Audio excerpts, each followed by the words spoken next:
Hello, everyone. Hello, everyone. Welcome. We're so grateful to see you tonight. We hope you all had a wonderful Thanksgiving, and we're all just hanging in for the winter break. Um, but first, we are very excited to welcome our friend Amy Siracusano tonight. Um, and Amy is the founder and owner of Know Better, Do Better Literacy. She's worked in public education for 25 years before becoming a national literacy consultant. Her career has included many positions: classroom teacher, Title I teacher, vice principal, and literacy specialist for the Board of Education. She has presented nationally on various literacy topics, including assessment, dyslexia, reading and writing. She is an adjunct professor for the Reading Science Advanced Certificate Program at Brooklyn College in New York City, and it is her mission to support national efforts in making sure teachers are equipped with a deep knowledge of language systems and teaching approaches to ensure all students leave second grade with proficient reading and writing skills.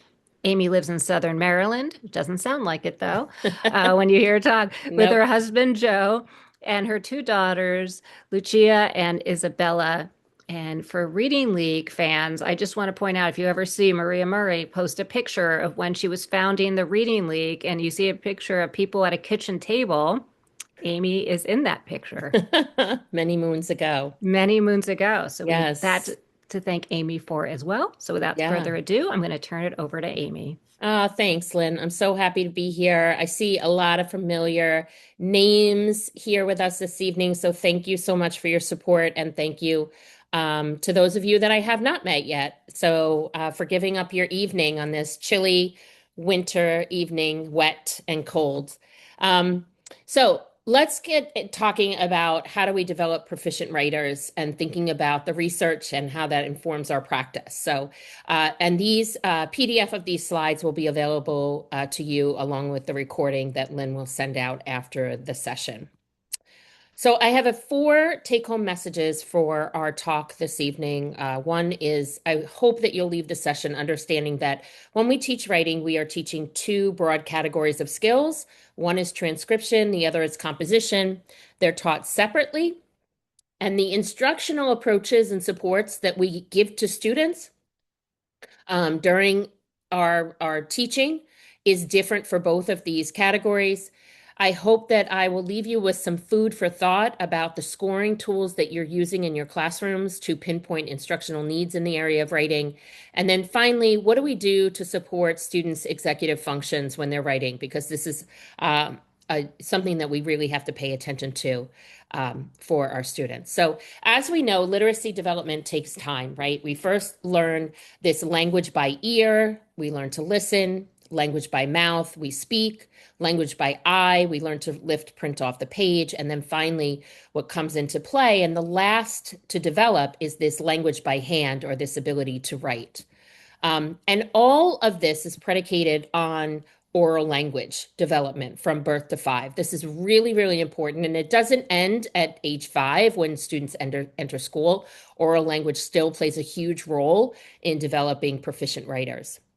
And as we think about instruction in our classroom, we've heard a lot of people talk and introduce us to reading science or the science of reading. And unfortunately, I really wish that we had called it, or whoever coined that term, the science of literacy, because I feel like when we say science of reading, we sometimes forget that writing is a part of this.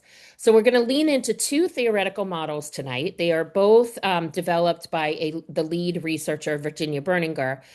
The not so simple view of writing is the most current, developed in 2006, and the simple view of writing is where it all started in 2003.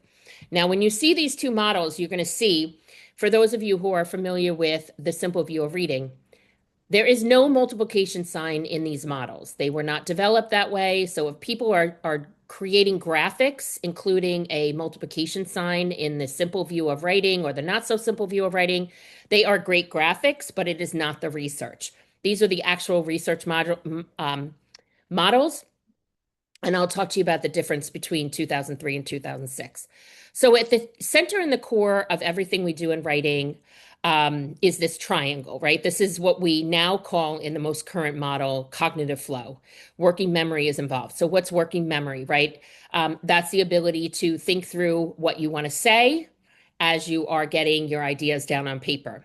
What I'm doing with you right now without doing language by hand, right? I'm using language by mouth, but I'm recalling from my long-term memory. And as we go into the evening and it gets later and later, I will fumble over my words and stumble over my words. So I'm going to revise those words, right?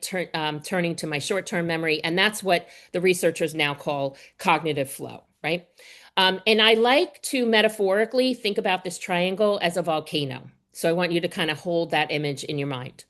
Now, the areas of the model that did not change between 2003 and 2006 are the lower left-hand corner, which is transcription skills, the ability to write by hand, touch type, the ability to have knowledge of spelling and how spelling works in our language, enough to at least be able to use effectively spell check at a certain point, because after the middle of second grade, spelling will begin to lag a bit behind reading. And then at the top, we have text generation, right? So this involves words, sentences, and the organization of that. And the words and the sentences that we use, whether we're writing expository text or narrative text, are going to look drastically different, right? So narrative text, we're going to lean into figurative language, into beautiful, rich vocabulary in terms of descriptive words, right? Sensory details. Where expository writing, we're going to lean into things like text structure and tier three domain specific vocabulary words. So just to be thinking about the difference between that. And then in the lower right-hand corner, this is where the shift between the two models really changed drastically. So originally, the researchers included conscious attention under executive functions, and they changed the language to supervisory attention, meaning that we, the educator in the room, needs to keep a pulse on what's happening to kids. We can't just say, go write about what lives in your heart, the most important thing to you in your life, and just go do it. I'll model for you what lives in my heart, what's most important to me, and you're going to go write about it. It doesn't work like that, right? They added goal setting. So goal setting is very, very important. Goal setting can be something as simple as using finger spaces between words and giving them a short time period. And again, keeping that supervisory attention for the student. And then the other thing that shifted in this section is they used to use the language strategies for self-regulation, and they changed it slightly to strategies for self-monitoring and regulating. So what does that mean? That might look like the form of a checklist, right? And that checklist is going to look different depending on the age and the ability of the child who's in front of us. So those are the models. When we think about how this research translates into our instructional practice, kids come to us with executive functioning, right? And some kids have better control of executive functioning than others. But here's what we know, you guys. Executive functioning is housed in the frontal lobe. So is cognitive flow. And this part of the brain is not fully developed until sometime between the ages of 20 and 30. So there's a lot going on there when you think about that triangle to cause an eruption. So getting kids to follow directions, stay on task, focus, be patient, all of those things takes our pulse, keeping a pulse on what's happening in the classroom, while we are trying to instruct in two broad categories. So you can think of transcription skills as another way of calling these foundational writing skills. These skills have to be taught to automaticity. They involve handwriting, spatial organization, spelling.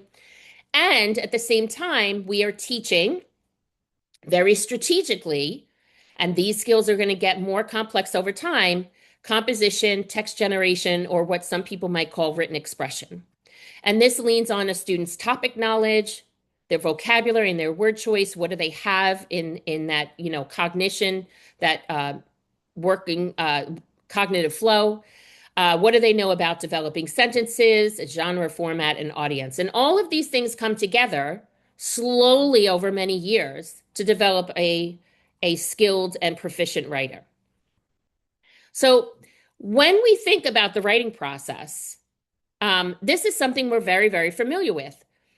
Originally, in the 70s and the 80s, Donald Graves and Donald Murray out of New Hampshire were doing research and watching kids write in first grade and primary grade level classrooms. And they started to think about writing in terms of a process.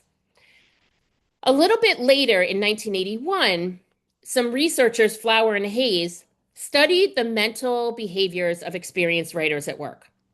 And they created this graphic, this model, this cognitive theory based on college age students. And we can see some overlap to Berninger's model in 2003 and 2006. So we can see things like working memory, long-term memory, goal setting, right? All out of that theoretical model called the simple view and the not so simple view of writing. And we can also see this idea of the writing process that we use in our classrooms today, planning, translating, reviewing, revising, and we could see bi-directional arrows. So when I was a fourth grade teacher in New York many moons ago, I used to, on Mondays, we would plan, and Tuesdays we would draft, and Wednesdays we would write, and blah, blah, blah. And my students would plan their piece on Mondays, and they would come back the next day and say, oh, yeah, I don't want to write about that anymore. And I didn't realize then, but for my experienced writers, my students who had foundational writing skills, I was interrupting their cognitive flow. There's another piece to this kind of writing process that we have to consider. If all we do in our classrooms is post an image or a graphic of the writing process and walk kids through it, model kids through this, we are assuming that students have necessary transcription skills to be successful, these foundational writing skills. And there's too many of our students who do not have this yet, and we're leaning on this process to get us to an end result. And kids are not successful. So when we think about these two general sets of skills that we need for students to become strong writers, we have these foundational skills, these transcription skills that need to be automatized. Tonight, we're briefly going to talk about handwriting and keyboarding. And we also need to develop text generation, written expression, composition skills. And tonight, we're very briefly going to touch on the sentence.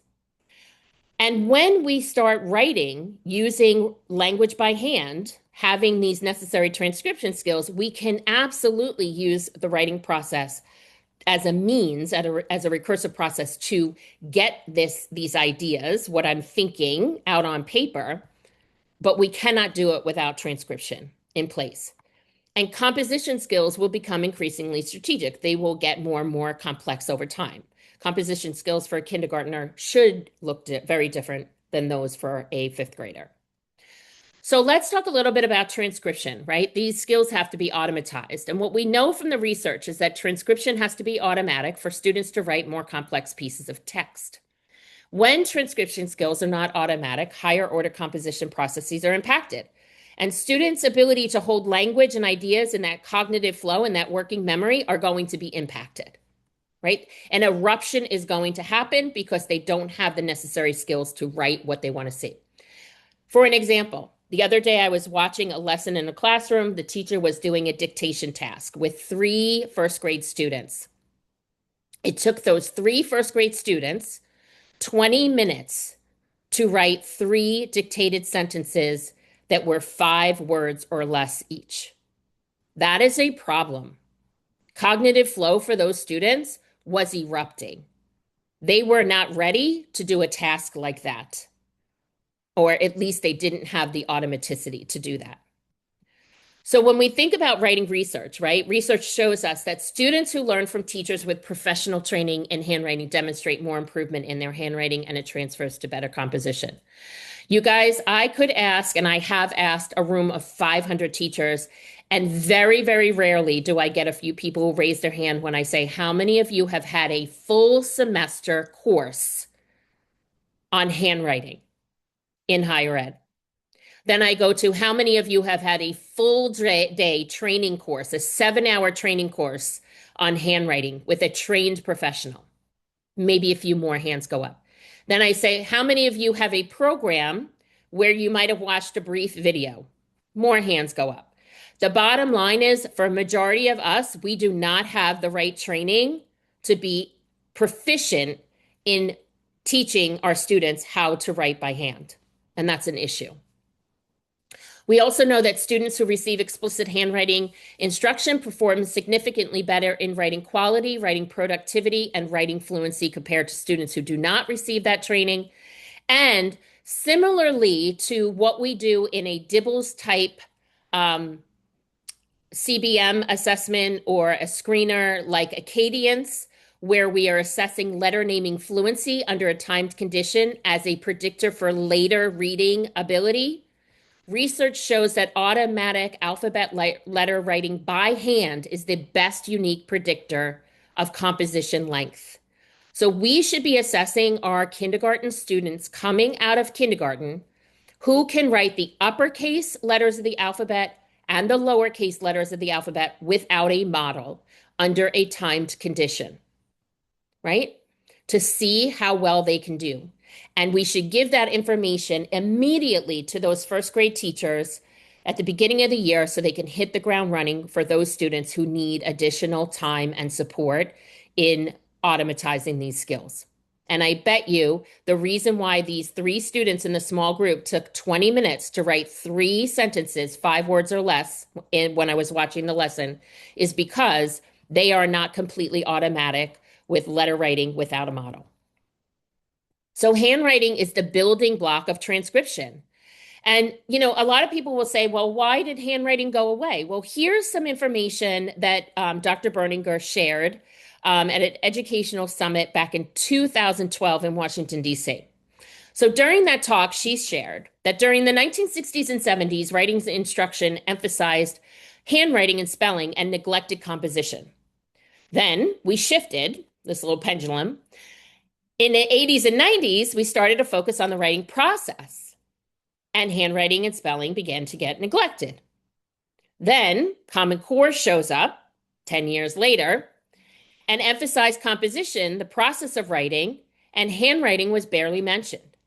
That said, after tonight, I hope you're going to realize how critical handwriting development is in developing not only skilled writers, but also to solidify reading acquisition as well. So early handwriting begins as soon as a child can grasp a writing tool and leave marks on a paper. Typically, the easiest stroke for a child to make is our vertical lines followed by horizontal lines. Then they can copy different kinds of lines, circles and squares, and the diagonal is the last stroke to be developed. It's the hardest. Unfortunately, because of technology, a lot of our children are coming to school with a lack of fine motor abilities. Even something like brushing your teeth, which is part of Head Start's standards when children go to Head Start. When we give kids a motorized and electric toothbrush, they don't have to press as hard. They don't have to do the motion. They just kind of go back and forth. This vertical motion, this holding onto a tool with your pinchers, is very, very important. So in our classrooms, we should have centers at the very beginning of year that focus on developing those fine motor muscles in the hands and the fingers. We have two kinds of handwriting grips. One is the gold standard grip called the tripod grip. That is when we are gripping a writing utensil above where the writing utensil narrows with 3 fingers. And another acceptable handwriting grip is the quadrupod grip, where the pointer and the middle finger are both on the pencil, and the pencil, actually, the writing tool, rests on the ring finger. If you're concerned about handwriting grip, please reach out to an OT. They are really the experts in looking at muscle and bone structure in the hand and guiding you into what type of grip would be the most effective and efficient for the child who is in front of you. Another thing that I see a lot of is in classrooms with young writers in early childhood settings, they use a lot of big, heavy markers. So if you imagine taking a yardstick and taping a writing utensil to the bottom of that and grabbing that yardstick with the writing utensil and trying to write your name, imagine trying to navigate that writing tool. It's very top heavy. So same thing goes for our little hands. We want to use short, skinny writing tools as much as possible, not these thick, wide, tall markers and pencils.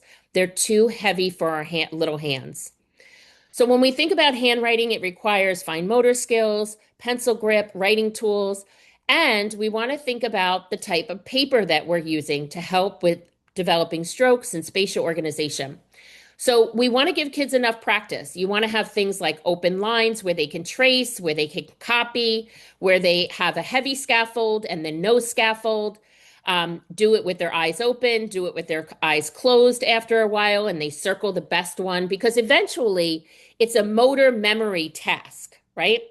Um, but learning how to develop and write strokes using the right directionality also benefits students in writing and drawing shapes. And this is something that isn't just about elementary school. This goes on lifelong when kids get into geometry and other subject areas and they have to copy things and trace things and draw things out and sketch. So handwriting plays a role in a bunch of subjects and across a child's lifetime. Now, stroke development for a lefty and righty is different only for horizontal strokes.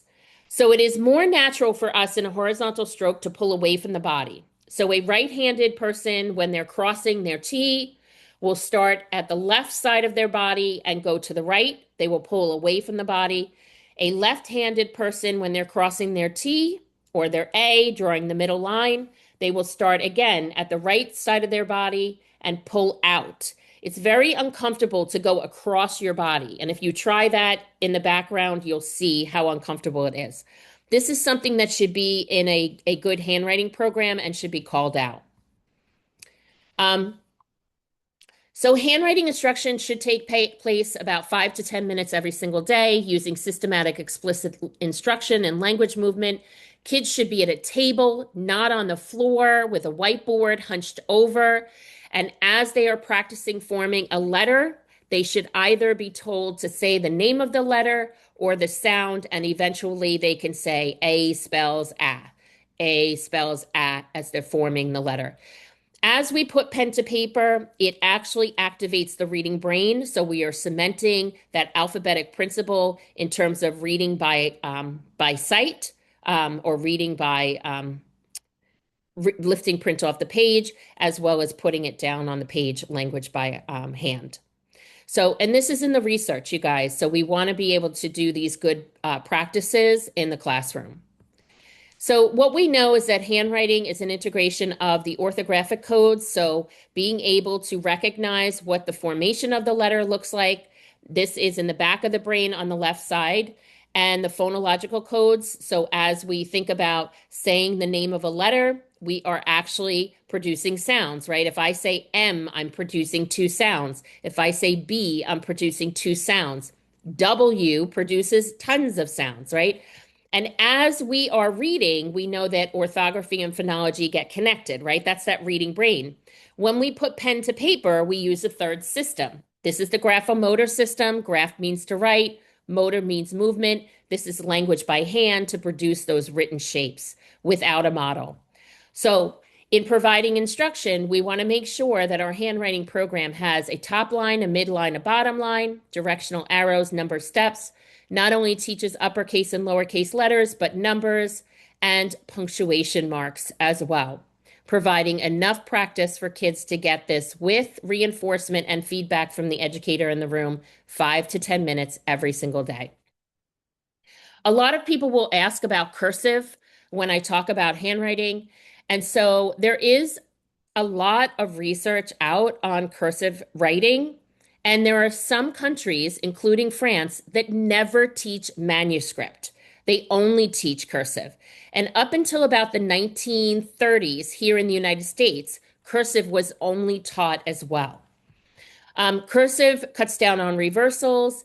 It shows to improve memory and fine motor skills. All lowercase letters start at the bottom line. There is some research out that shows that cursive writing supports spelling acquisition because of the loopiness and because there's no break between the letters. That orthographic phonological awareness loop in the brain for reading is constantly activated and going back and forth so quickly that it actually helps for spelling acquisition. And It's more efficient, it's quicker, and kids like it. It also gives kids an identity when they can sign their name, right? So there's a time and a place for cursive instruction in the classroom. It never should have gone away. We should still be teaching it, and it should be part of our practice, usually starting in about the middle of second grade, moving into fourth grade. So when we think about this progression of handwriting development, takes many years to develop. Usually it takes, according to the research, approximately, again, all of this is along a continuum for children, approximately 2 years to master a handwriting type with 5 to 10 minutes of daily practice in the classroom a day. When you first introduce a stroke or a letter formation, obviously it will take you more than 5 to 10 minutes, but after that, they're practicing every single day with feedback from an adult until it is automatic. So think of your students and think of automaticity. What do they need help with? Fine motor skills, pencil grip, formation, size, spacing. Do they use lines and margins correctly? Are they accurate without a model? Do they have appropriate rate? Do you assess for automaticity and rate? And do you provide feedback to students as they are working through this? Handwriting also requires the most important thing in the room is teacher knowledge and training. So, what is it that you need? Do you need training? Do you have programs and a material? How's your pencil grip? Are you a lefty or a righty? So, just in full disclosure, if you do not have a handwriting program and you need something for free, you can go to the University of Iowa. Type in Lifter, Lifter. That is the manuscript program. It is totally free and open source tool. And if you want something for cursive, you can type in to the University of Iowa Clifter, Clifter, and that is for cursive. Again, totally open source and for free, and provides you with a place to start. Now, briefly talking about keyboarding, because there's a time and a place for this as well. It's very efficient. We can type 3 times as many words as we can write by hand. And we know that students with higher handwriting fluency tend to have higher keyboarding fluency. However, the research is clear that when you are teaching touch typing, you have to use both sides of your brain. When you are writing by hand, you are using one side of your brain. But when you are touch typing with 2 hands, both sides of the brain are activated. And in order to do this well, the brain has to cross matriculate. It has to communicate. This is typically not developed in most children until around the age of adolescence, and that is around the age of 11. And Dr. Berninger has a lot of research on this from prior studies. Our tech companies also know about this. Microsoft, when they were releasing many years ago their brand new laptop that folded back and came with a stylus and you could write on the screen, shared this piece of research out of Europe. They said when writing or drawing by hand, different parts of the brain are activated in different ways. It's the physical movement of the pen that makes the difference. Using a pen to take notes means the brain is able to process learning in a much more effective way. When you put pen to paper, you are activating that reading brain. You are taking notes. You are summarizing. You are paraphrasing. There's metacognition going on. Very different than when you are touch typing and getting every word down that somebody's saying and not internalizing any of it. I say this because there's a time and a place for keyboarding and there's a time and a place for handwriting, but it's not all or nothing. So please know that touch typing does not activate the reading brain in the same way that putting pen to paper does. It's really, really important. So think of your students again. Can they touch type as many words as they can by hand? Do they know the symbols on the keyboard? Because a lot of the symbols, you guys, don't look like what they look like when we write by hand. And we have to explicitly teach that. So 2 pieces of guidance for you about keyboarding or touch typing in terms of words per minute and the effect on that cognitive flow in the brain. Steve Graham shared with me once, he said, I time students for how many words they can write by hand. So let's say that Lynn can write 10 words per minute by hand. Then if she's touch typing an extended writing piece for me, I want her to touch type 10 words per minute by hand. The second guidance comes out of a piece of research from 1999. It has not been replicated. It was done with middle school special education students. And what they found in that piece of research is when those students touch typed less than 20 words per minute, cognitive flow was impacted. So their ability to hold those ideas in their brain was impacted. Again, that was one study done with one group of students back in 1999. So, bottom line is we don't want to skip over explicit handwriting instruction and only teach keyboarding. We need to teach both because they offer different benefits, and we want to exhaust all possible attempts at handwriting instruction before defaulting to assistive technology.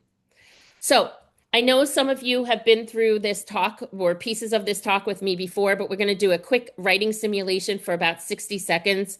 So if you'll just entertain me for a moment and grab a small piece of paper, put your writing utensil in your non-dominant hand. And you had an IEP in kindergarten that one of your goals was that you only needed to learn 80% of your letter names and letter sounds. And I was your teacher, and S was really hard for you. So I decided that was one letter I didn't need to teach you. And I hope some of you are chuckling right now because I want to tell you there's not a letter in the alphabet or a digit in numeracy that kids do not need to know. That is a goal that needs to be written to 100%. But you didn't learn S, so you can't write any words with the letter S in it. Okay? So you don't know S. You can't write anything about using the letter S. Non-dominant hand, I want you to write a few sentences about what you did last weekend. Okay? 60 seconds. I might make it a little bit less. Non-dominant hand. And I'll get my timer out. 1 second here. And then we'll see how this affects you as a writer. All right? Here we go. Begin. And don't stop writing until I tell you to stop.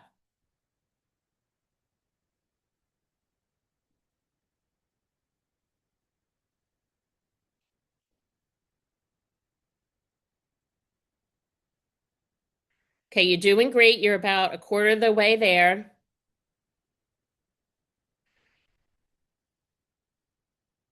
Halfway there. Keep going. You're doing beautifully. About 10 more seconds. Start wrapping it up.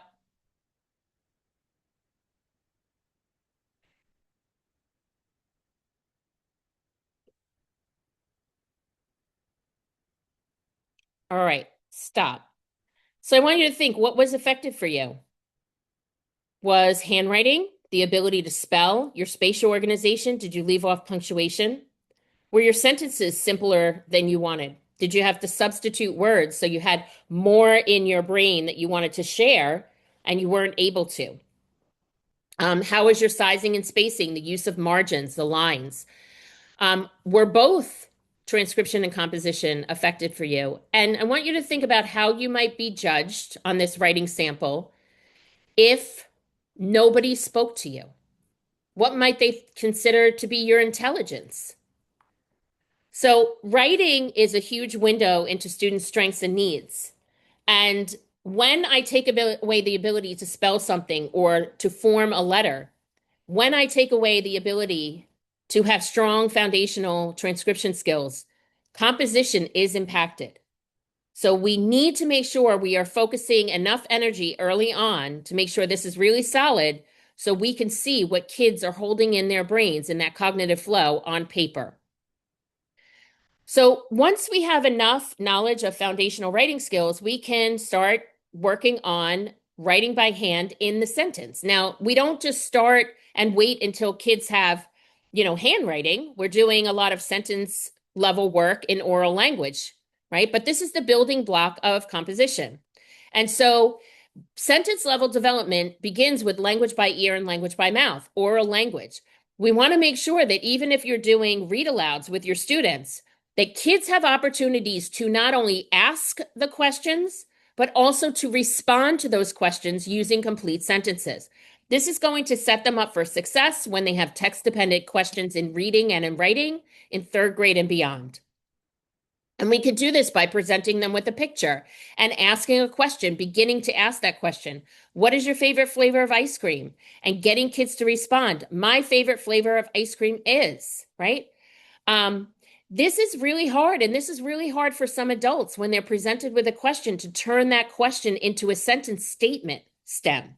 So if we start doing this very early on, it becomes second nature for kids. We can also start incorporating conjunctions like and but and so and or by giving kids choices, right? And presenting them with choices. But we want to give kids the opportunity to ask these questions on their own and present them with situations to be able to ask questions and then have other students respond using complete sentences. There is a clear development and a progression of sentence level instruction, moving from oral language, continuing that journey, adding on getting kids to generate simple sentences, and then teaching four types of sentences, compound, and then complex sentences. And in New York State, and I know we have others outside of New York State, but specifically in New York State, your standards are written so that they are not grade level specific in terms of language standards. They are grade band specific. So in your schools, if you do not have a scope and sequence for this type of work, you may be missing some things and just thinking, oh, it's a K to 2 band. We don't have to worry about it until second grade. But every grade level plays a piece of the puzzle in getting kids to where they need to be strong writers. What we know about sentence level activities that are highly supported by research, the three are sentence expansion, sentence combining activities, and sentence generation activities. Other activities are really useful, but these are the most beneficial. So sentence expansion might start with a bare bones or a kernel sentence, right? And I really lean into the work from my dearly departed colleague and friend and mentor, William Van Cleve. And I know teachers are hung up on using this tier 3 domain specific vocabulary, subject and predicate.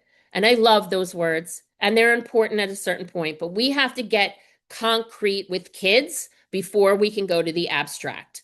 So William always called the subject the doer and the predicate the do, and I will, live by those words until kids understand the function of these words and sentences. Then I can slap that abstract label onto it to have more of a sophisticated conversation around language itself.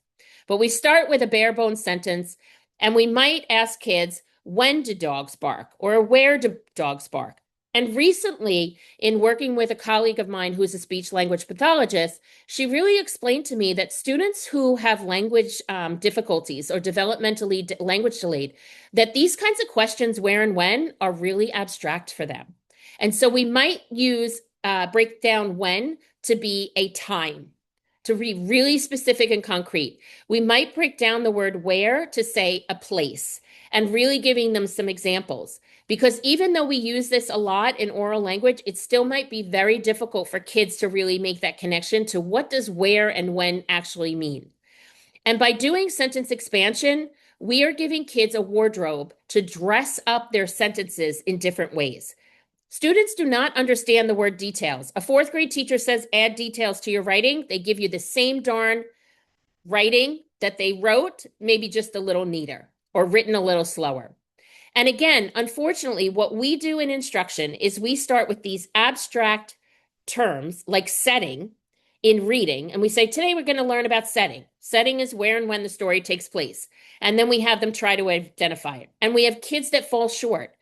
If we start out by saying a time and a place and giving kids a basic sentence, once they get that understanding of this function of time and place, when and where, then we could say, oh, that is called setting when we're reading. And setting's really important because XYZ. So making connections across contents can be really, really powerful. When we think about teaching something like prepositions, we could start with where, with pictures. So where are the eggs? Most kids will say on the hay or under the chicken or under the hen, right? But they don't give us a complete sentence. So we want to make sure that, again, kids are able to ask a question about an image and then respond using complete sentences. They don't need to know this term in the beginning. They need to understand the function of these words and sentences. And then by second or third grade, we can start labeling these ideas with, or these parts of sentences or parts of speech with the actual abstract label. So lots of question words to build. Slow and steady wins the race. Don't introduce these all at one time. Incorporate a lot of this that you want to see in writing back into your reading instruction and your rich read alouds first, and then apply it to writing sentences. When we think about combining sentences, we can combine words or phrases or clauses or actual sentences.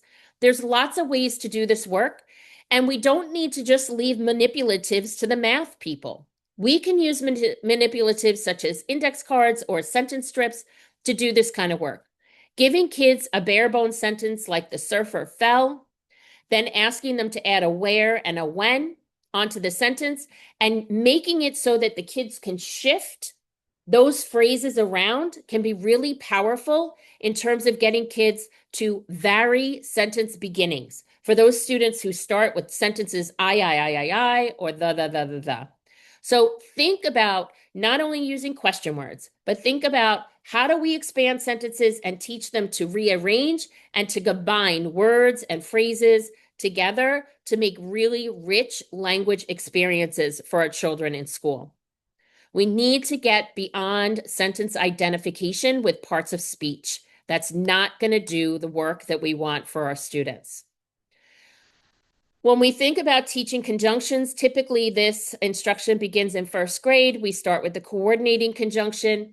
And again, these little words have rich meaning, but they're really hard to define. So unless we're using these words in oral language and making a connection to the parts of sentences and how the word is joining groups of words or groups of sentences, it's going to be really hard for them to use it in writing. So just thinking about which coordinating conjunctions to teach first, we'll lean into the more common and, but, or, and so, and then go into those more abstract ones later. And these conjunctions are used for a variety of reasons. We could have two doers in the sentence, two subjects. We could have two do's or two predicates, two verbs in the sentence. We could also use them for commas in a list.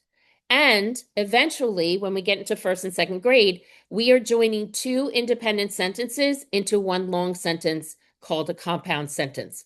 The big difference between compound sentences and compound predicates is a compound sentence has two subjects, one on either side of the conjunction, and it also has a comma. So here in the compound predicate, there is no subject after the conjunction, and there is no punctuation comma prior to the conjunction. By third grade, once kids understand all of these things, we should be able to get what's called a complex sentence. This requires kids to understand the difference between a clause and a phrase, to understand the difference between a dependent and an independent clause, to understand when to use a comma, when not to use a comma. So if we're waiting until third grade to do some of this language work, it is too late, and kids will be really, really far behind. Why do we want to do sentence generation tasks? Or how do we support this? We support with scaffolding, right? So we give them some guidance. Don't just set them off on their own and say, go write, knowing that scaffolds are meant to be temporary, not permanent. And we want to remember to model these use of question words, start with brief identification tasks, because that's important, but then get to things like combining, expanding, rearranging words and sentences or phrases or groups of words, provide students with intentional structured practice, work towards independent tasks, and remember that scaffolds are temporary. The instructional impact of this work is this. I see so many students in upper elementary school, even middle school, sometimes high school, writing sentences like this. These are simple sentences. Once we do instruction in this kind of work, and we're not talking about 30 and 40 minutes a day, you guys, we're talking about 10 minutes of sentence level instruction a day. This is the type of writing we should expect to see by the end of third grade. The first sentence is a simple sentence. The second is a compound sentence, and the third is a complex sentence. This is the same topic about Sam going to the beach and having fun with his friends. And this writing is very different. When I teach this type of writing, I don't need my students to lean into so many transition words because the transitions are already built into the various sentence types. We can't get there, though, without enough practice. So we want kids to be practicing these kinds of tasks with accuracy, knowing that just because you learned it today doesn't mean you come into my class tomorrow and can do it by yourself. A student may say, I need a little bit of help. I need a reminder. But when we give them enough explicit teacher-led instruction with a lot of practice, we do with scaffolding. We do with scaffolding. We do with scaffolding. We do with scaffolding. We do without scaffolding.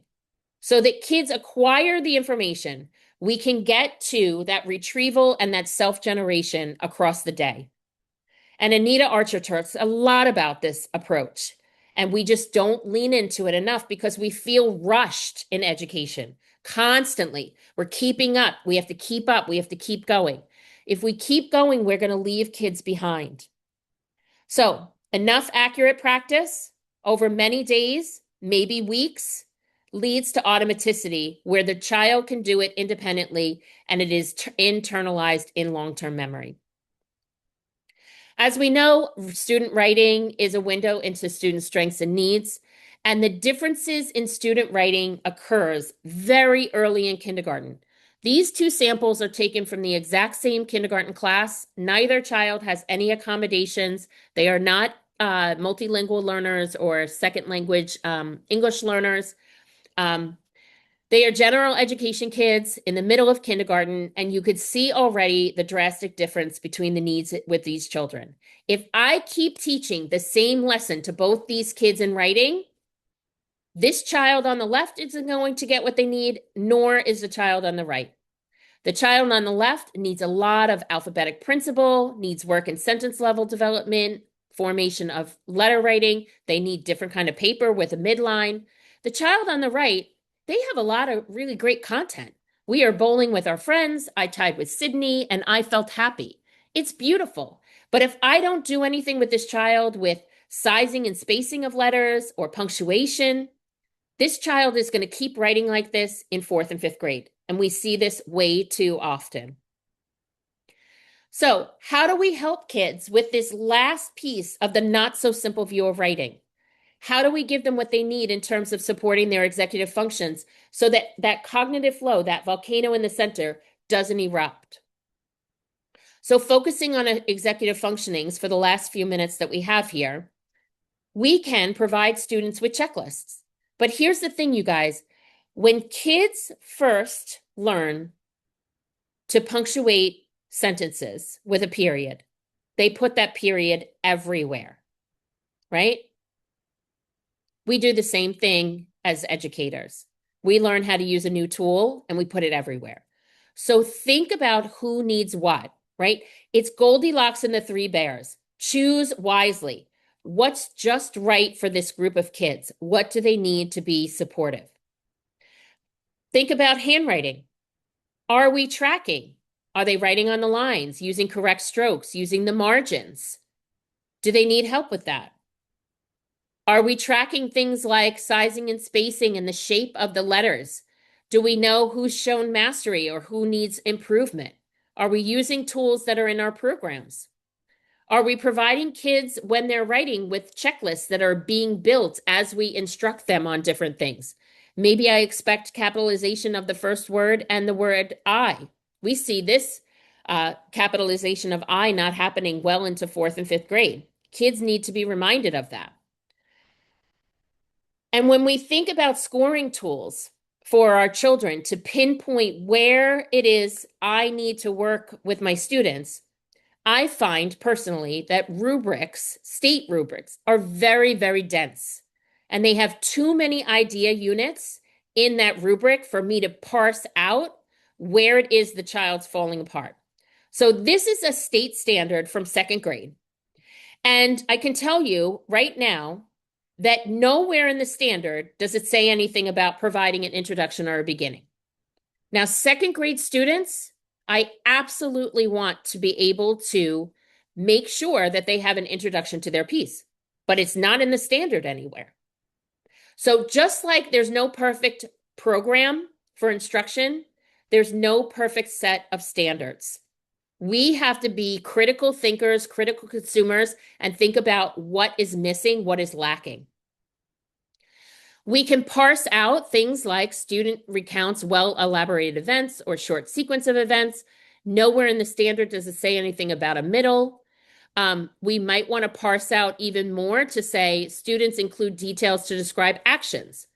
Do they describe details to describe thoughts? Another line, feelings. So we can see maybe they're falling apart in one of these areas. Do they use temporal words? When I first developed this rubric and I used it with second graders, I just put uses temporal words, and kids were putting them everywhere, and it ruined the piece. So we changed the language to when appropriate. And then finally, do they have a sense of closure?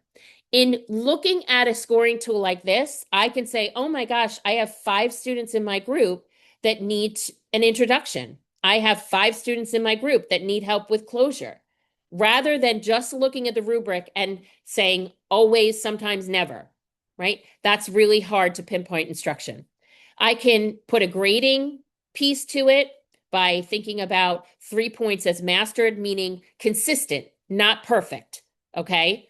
Progressing most of the time. Emerging, I might see evidence, but they really don't know what they're doing. They're putting them in it everywhere versus not present. Um, and then I can do the same thing for the language standards for transcription. So, are they capitalizing certain things? And I could be much more specific here to say the first word of the sentence, capital, the word I, and proper nouns, right? I could be as specific or as general as I feel that I need to communicate with my students and with my families. But doing something like this really gives kids an understanding of where their strengths and where their needs are. Goal setting. We said that that was added in the 2006 model of the not so simple view of writing. So we might give them a sentence frame. I had a third grade student not too long ago that I looked at their writing sample. I was working with a district in Hawaii on scoring and norming some writing samples. This third grade student had not one space anywhere in any word on the entire page of their piece. And the teacher just basically said, Amy, you deal with this. And I was like, okay, we'll figure it out. But it looked like a GORT assessment for those of you who are the special education, where you have to find the places where the words end. That's exactly what I had to do. I had to find how did this child get to third grade without leaving finger spaces? That child, their goal is going to be finger spaces. That's it. I'm not going to concentrate on anything else because I have to be on them, annoying constantly for them to break that habit. Somehow they had been doing it for so long. And then finally, still in supporting executive functions, what kinds of graphic tools do we use for narrative and expository writing? Everybody has their favorite, but my biggest pet peeve is when we have to photocopy a graphic organizer because kids can't replicate it on its own because it's so complex. It is important for kids to use graphic organizers that they can mentally internalize to use when you're not there. So we could use sentence frames. That's an easy one, right? We provide that to them. We could, instead of saying things like adding details to your piece, I could say add 3 adjectives, or add 3 words to describe the who or the what, or the doer in the sentence, or add 3 words to describe the noun in the sentence, rather than add details. This is much more explicit and guided than just leaving them off. And for graphic organizers, right, actual graphic organizers, so this is one way to think of an organizer, right, in terms of sentences. When I think about teaching narrative, I always use the graphic organizer in the context of reading first before I use it in writing. So I love this graphic organizer. It was shown to me many years ago, but I added setting to the bottom. So this is the external story. These are the events, right? The actions in the story, the plot. This is the emotion of the character, right? Underneath the internal story. And then the setting changes over time from the beginning to the middle to the end. When I have students write, I never have students write what happened at the beginning of the story first, because kids run out of steam and stamina. I always have kids, after they create a graphic organizer like this, write the middle or the climax of the story first on one sheet of paper. Then I have them go back to the beginning and then I have them do the end. If I'm working with a group of first graders, it might be a sentence, a sentence, and a sentence. And I'm looking for them to either add a feeling word or describe a time or a place within the three sentences, right? So I could use this graphic organizer in lots of ways. And teachers are amazing at making things look more pretty than I do because I still don't know how to use Canva. We can also do things like timelines. I used to always have kids draw the timeline on the bottom of the paper. And somebody told me, Amy, why don't you do it vertically so that they could put the events or the time or the sequence along the margin, and then they actually have lines to write on. And this is much better served for students that have poor handwriting or really struggle with that executive functioning piece. When you think about doing compare and contrast, I know a lot of us use Venn diagrams, but again, when you have that oval overlap, kids lose all that information in the center. The spacing is just off. So this is much easier for kids to recreate in terms of rectangles and squares. What's different and what's the same? This is called a top hat organizer. I also like doing two rectangles across each other rather than those ovals. Again, it gives them a margin on the left and a margin on the right and some lines here that they can write in. So just thinking about spatial organization for kids, things that they can recreate on their own, getting them into these thinking patterns as they're writing to kind of take that heavy lift off of the executive functioning exploding. So as I come to a close in this talk, and I think we'll have a few minutes for some questions if anybody has them, I want you to know that this work is not easy. Rome was not built in a day. This Colosseum, which is incredible to see, built by our ancestors along the way by hand, took many years to build. WD-40 wasn't created overnight. It took them 39 times to find the right formula before they got the nice grease to make things not squeak.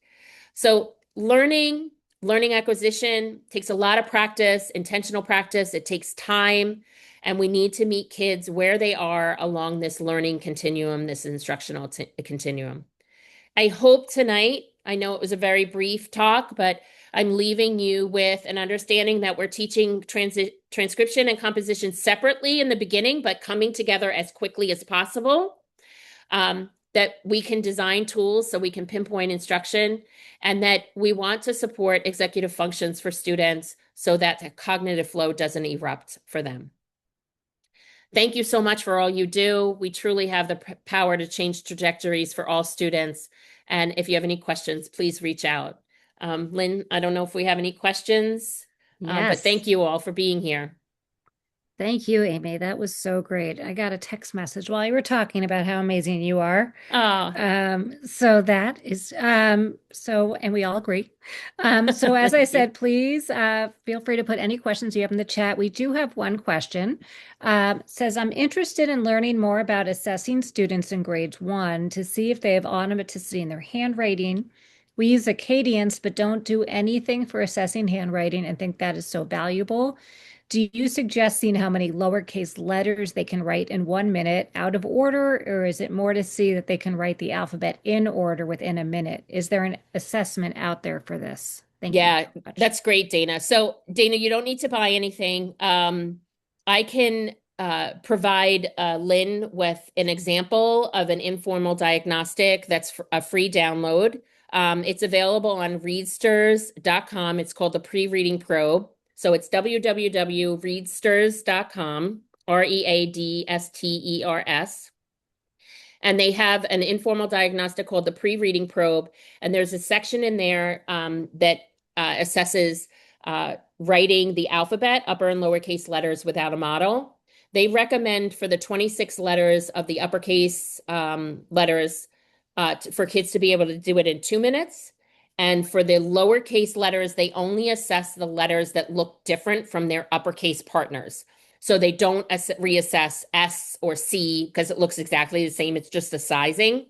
And for the 17 letters of the lowercase letters of the alphabet, they recommend 1 minute. Early on in kindergarten, I usually tell teachers, you might want to start with double time just to see what they can do. But you definitely want to do it in order because knowing the alphabet is so critical.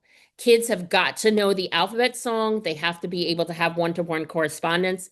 It is the same with doing like a number line in math. That's how important knowing the alphabet is. So it's the same thing. The only thing I would change to the Readsters assessment is, and you can buy this. There's these little, Lynn, you might know, but it's like a stamp, but it rolls and you can put Mm. three lines on the paper. And I would put the Yes, three I know what you're lines talking in these about. open boxes that Readsters have. They don't have the three lines, they have open boxes. But you decide if you're looking for sizing and spacing versus can they do it. But that would be the best tool. The other thing is Steve Graham. I've been in contact with him quite a bit lately about this information. There's a sentence out there, and I'm not going to recall it because it's late here. Like the fox, the dog, and the fox. There's a sentence that has all 26 letters of the alphabet. And you could Google it, and I'll make sure Lynn puts it out to everybody. And Hmm. he says to give students, older students, second grade and above, maybe 90 seconds to see how many times they can copy the sentence. So you give them the sentence in front of Oh, them wow. and you have them copy it to see what their automaticity is in forming letters, in copying. And that's a really another good informal assessment, gives you a lot of information. So thank you for the question. It was great. Thank you. All right. It Oh, is there it is. We've got it in the chat. The quick brown brown fox jumps fox over the lazy dogs. Yep, that's it. that has all, wait, 26. All 26. Yes. Yep. All 26 letters of the alphabet. what? Oh I my God. All right. promise Now I'm you it so does. distracted. I'm like, wait, Yeah. let me just, sorry. That is the Um, sentence that Zaner Bloser uses in their handwriting contest every single year for manuscript and cursive because it has all 26 letters of the alphabet. that is wild. Yeah. Um, well, thank you so much for tonight. It's 8:03, so we want to be respectful of your time, but we are so appreciative, and I echo all the wonderful thank yous in the comments. This is really fantastic, and I'm so glad we were able to have you on tonight. Thank you for having me, Lynn. It was a pleasure. Likewise. All right, so I will send this recording out along with the PDF and whatever else Amy sends me to share. Thank Great. you all. Thanks, everyone. Have a great night. Bye.